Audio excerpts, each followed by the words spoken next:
전국의 어머님, 아버님, 안녕하세요. 리학사입니다.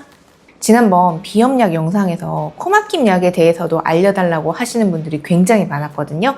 그래서 이번에는 코막힘 약에 대해서도 준비를 해봤습니다. 같은 코막힘이라도 증상에 따라서 맞는 약이 다르다는 거 다들 알고 계셨나요? 오늘은 약국에서 흔하게 구할 수 있는 코막힘 약에 대해서 알려드리고 복용할 때 주의하셔야 될 점까지 알려드리도록 하겠습니다.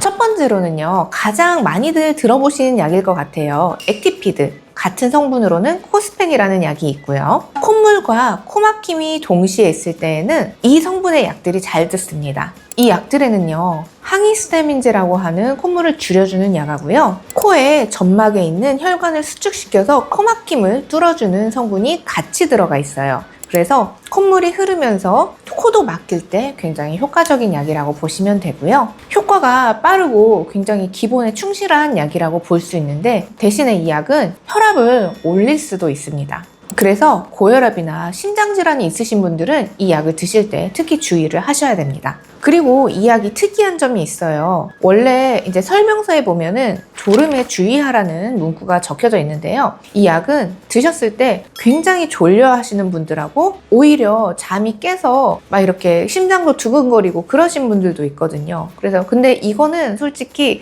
드셔보지 않으면 몰라요. 내가 만약에 중요한 이벤트를 앞두고 이 약을 드셔야 된다라고 하면은 미리 그 전에 한번 드셔보시는 것도 추천합니다. 약국에서도 보면은 이 약을 똑같이 이제 사가시면서 나는 이거 먹으면 굉장히 졸리다고 하시는 분들도 있는 반면 저 같은 경우는 이 약을 먹으면 심장이 굉장히 두근거리는 편이거든요. 그래서 이런 반대되는 증상이 사람에 따라 다르게 나타날 수 있다는 것도 알고 계시면 좋을 것 같습니다. 두 번째는요, 콧물이나 코막힘이랑 동시에 목도 칼칼하게 느껴지시는 분들도 간혹 계실 거예요. 이런 분들은 이런 약이 효과적일 수 있습니다. 이 약에는요, 감초 성분이 들어가 있어요. 이 감초는요, 몸에서 염증을 가라앉혀주는 역할을 하거든요. 그래서 목이 칼칼하고 불편한 증상을 이 감초가 잡아주는 역할을 하기 때문에 코막힘이랑 목이 불편한 증상, 이게 동시에 있을 때에는 이런 성분들이 잘 듣습니다. 다음으로는요, 코막힘도 심한데 코도 줄줄 흐르고 근데 막 재채기도 막 나고 이런 분들도 계시죠. 이런 분들에게 잘 맞는 약은 바로 이 약이 있습니다. 이 약 이름이 참 재밌죠. 코메키나 그래서 이 약을 볼 때마다 참 네이밍을 잘했다라는 생각이 드는데 이 약에는요, 코막힘을 뚫어주는 성분, 줄줄 흐르는 콧물을 막아주는 성분, 그리고 염증을 완화시켜주는 성분까지 같이 들어가 있습니다. 이 약이 나온 지 제 기억으로 10년 안 됐는데 약국에서 굉장히 재구매율도 높고 좀 인기가 많은 약 중에 하나입니다. 이러한 증상들이 복합적으로 있을 때 드셔보실 수 있는 약 중에 하나이고요. 대신에 만 15세 미만 아이들이나 65세 이상 고령자분들 그리고 임산부나 수유부분들은 이 약을 드시면 안 됩니다. 저녁 늦게 드시거나 또는 카페인에 민감하신 분들은 이거를 피해 주시는 게 좋겠습니다. 다음으로는요, 코가 꽉 막혀요. 근데 이 코가 뒤로 넘어가기까지 해서 불편하신 분들 계시죠. 그런 분들은 갈근탕 가천궁 신이라는 이 한방약이 도움이 될 수가 있습니다. 이름이 굉장히 어렵죠. 갈근탕은 알겠는데 가천궁 신이라는 말이 뒤에 붙죠. 이거는 갈근탕에 가 더해졌다. 뭐가? 코에 좋은 천궁과 신이가 같이 들어가 있어서 갈근탕, 가, 천궁, 신이 이런 이름이 되었는데요. 이 갈근탕은요, 이제 몸살에도 쓰지만 목이 조금 뻐근하다든지 이런 근육이 좀 뻐근하고 염증 같은 것도 좀 잡아주고요. 그리고 혈액순환을 도와주는 역할도 합니다. 그래서 이 갈근탕이 목과 이제 혈액순환을 좀 촉진해주는 역할을 하고요. 천궁하고 신이가 코에 그 점막에 부어있는 거를 가라앉혀주는 역할을 합니다. 체력이 비교적 좋은 분들 그리고 만성적으로 코막힘이 심하신 분들 이런 분들한테 추천드리는 약 중에 하나입니다. 이 약은요, 평소에 땀이 많이 나거나 체력이 약한 분들에게는 추천하지 않습니다.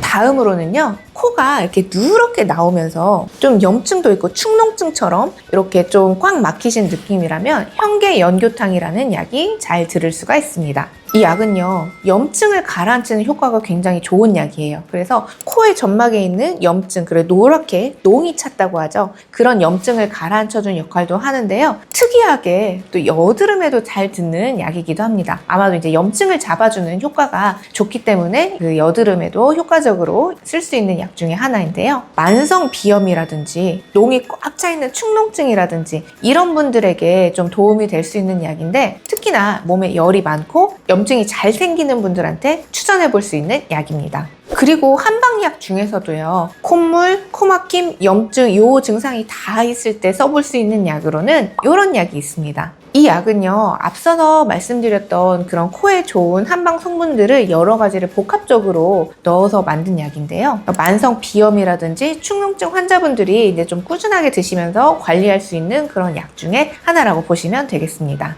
여기에 스프레이 제품도 빼놓을 수 없죠. 코에다 뿌리는 스프레이 많이들 쓰고 계신데요. 약국에서 처방 없이 사실 수 있는 제품으로는 코 점막에 혈관을 수축시켜서 코 막히면 이제 바로 뚫어주는, 다들 많이들 알고 계시는 오트리빈 같은 제품들이 있습니다. 오트리빈 말고도 여러 가지가 있는데요. 이렇게 처방 없이 살 수 있는 비충혈 제거제라고 하는 이 코막힘 스프레이는요, 효과는 빠르지만 너무 자주 쓰거나 길게 쓰게 되면 오히려 코막힘이나 비염이 더 심해지는 반동성 비염이라는 증상이 생길 수 있습니다. 그래서 이런 종류들은 반드시 필요할 때만 짧게 쓰시는 거를 권장을 하고요. 이런 스프레이 말고 약국에서 코에 뿌리는 걸로 다르게 사실 수 있는 걸로는 식염수 성분이 들어가 있는 스프레이가 있습니다. 대표적으로 이런 그 스프레이들이 있고요. 얘네들은 식염수 성분이기 때문에 자주 쓰셔도 상관없고 길게 쓰셔도 괜찮습니다. 코 세척 대용으로 사용하셔도 괜찮고요. 이런 식염수 스프레이는 부작용 걱정 없이 코 점막을 촉촉하게 해주고 안에 끼어있는 먼지라든지 알레르기 유발하는 그런 물질들을 좀 씻어내주는 역할을 하기 때문에 평소에 코 세척 같은 걸 자주 하시기 힘든 상황이라면 식염수 스프레이를 좀 자주 뿌려서 안에 있는 거를 좀 씻어내시거나 이런 식으로 좀 관리를 하시는 것도 굉장히 도움이 많이 됩니다.